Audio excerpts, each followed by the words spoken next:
말씀 함께 나누게 돼서 좋습니다. 네, 오늘은 역대하 17장 1절부터 19절까지의 말씀입니다. 아사왕 이후에 이제 여호사밧이 왕위에 올라서 오늘 여호사밧의 이야기가 기록되어져 있는데요.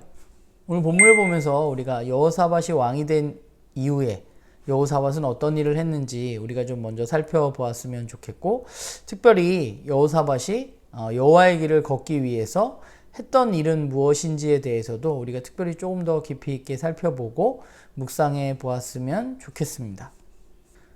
그리고 두 번째는요, 그렇게 여호사밧이 여호와의 길을 걸으려고 애쓰고 그렇게 살아갈 때 하나님은 어떤 일들을 이루셨는지 우리가 오늘 본문을 통해서 함께 좀 살펴보고 묵상해 보는 그런 시간을 가지면 좋겠다라는 생각을 해보게 됩니다. 네, 오늘 17장은 아사왕 이후에 아들인 여호사밧이 왕위에 오른 이야기가 기록되어져 있습니다. 여호사밧이 왕이 된 이후에 오늘 본문을 살펴보면 크게 두 가지 일을 하게 되는데요. 첫 번째는 북이스라엘의 침략을 막기 위해서 국방을 튼튼히 하는 일을 그는 왕으로서 하게 됩니다. 그래서 그는 국방을 튼튼히 하기 위해서 각 성읍의 군대를 주둔시키고 또한 수비대를 배치하는 일들을 하게 됩니다. 그리고 또 한 가지 그가 한 일은 뭐냐면 여호와의 길을 걷기 위해서 애썼다는 것입니다. 그럼 여호와의 길은 어떤 것인가요? 여호와의 길을 걷는다는 것은, 오늘 본문은 여호와의 길을 걷는다는 것에 대해서 우선 우상을 제해버리고 하나님의 말씀을 따르는 삶을 이야기하고 있습니다. 오늘 본문을 보면 여호사밧은 산당과 또 우상들의 목상을 제거했습니다. 그리고 그는 거기서 멈춘 것이 아니라 그냥 없애고 만 것이 아니라 또한 레위인들을 시켜서 유다 백성들에게 하나님의 말씀, 율법을 가르치는 일을 행하게 됩니다. 어찌 보면 그는 진짜 유다 백성들을 사랑한 왕이라는 생각을 하게 됩니다. 자신만이 아니라 유다 모든 사람들이 하나님의 말씀을 읽고 배울 수 있도록 그는 돕는 일을 하게 되는 것이죠. 그리고 그가 그렇게 했을 때 어떤 일들이 벌어지느냐, 오늘 본문은 하나님께서 여호사밧이 여호와의 길을 걸으려고 그렇게 우상을 제해버리고 하나님의 말씀을 읽고 또 말씀을 가르치고 이런 일들을 할 때 하나님은 그 여호사밧과 유다에게 부귀와 영화를 크게 떨칠 수 있도록 도와주셨다고 성경은 기록하고, 심지어 주변에 더 큰 강대국이었던 나라들이 하나님이 그 여호사밧과 함께 하심을 보고 유다를 두려워하여서 유다의 조공을 바치는 일을 하게 되었다라고 성경은 기록하고 있습니다. 오늘 본문 속에서 여호사밧은 어떤 다른 나라를 침략한다거나 또는 누군가를 공격하지 않았습니다. 그가 한 일은 국방을 정비하고 하나님의 말씀을 읽고 지키고 또한 그것을 가르치는 일이었습니다. 그때 주변의 나라들이 여호사밧과 유다를 두려워하게 된 것이죠.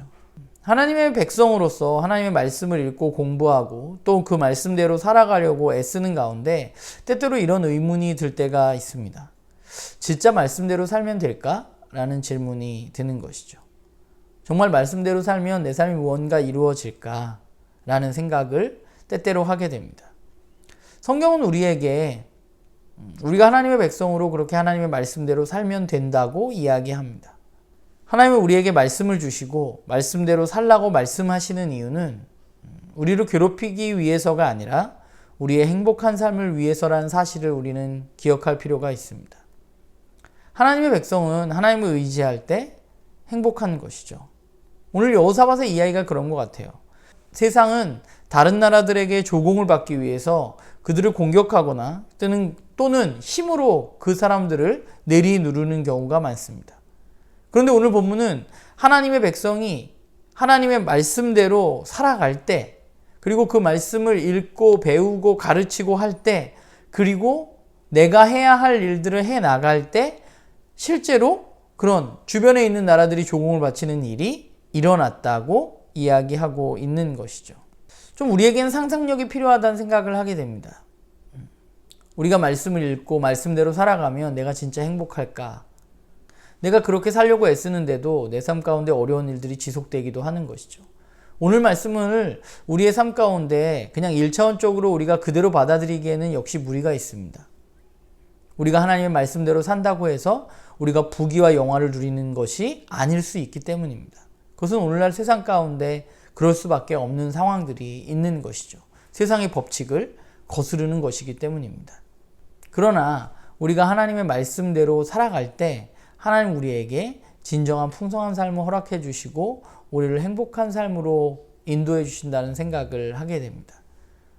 우리가 매일매일 이렇게 말씀을 읽고 큐티를 하고 또 이런 영상을 찍고 또 여러분들이 그 말씀을 묵상하고 적용하는 그 가운데 하나님은 우리와 함께 하시고 또 우리 가운데 평안함과 행복함을 주신다고 약속하셨습니다.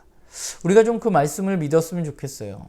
눈에 보이는 것에 익숙한 우리는 눈에 보이지 않는 것을 믿는 것이 너무 힘든데 우리가 하나님의 말씀을 의지해서 상상력을 발휘해서 하나님 정말 우리를 그렇게 해주실 것이라는 사실을 믿고 저와 여러분이 한 걸음 한 걸음 걸어 나가는 그런 우리 모두가 되기를 간절히 소망합니다.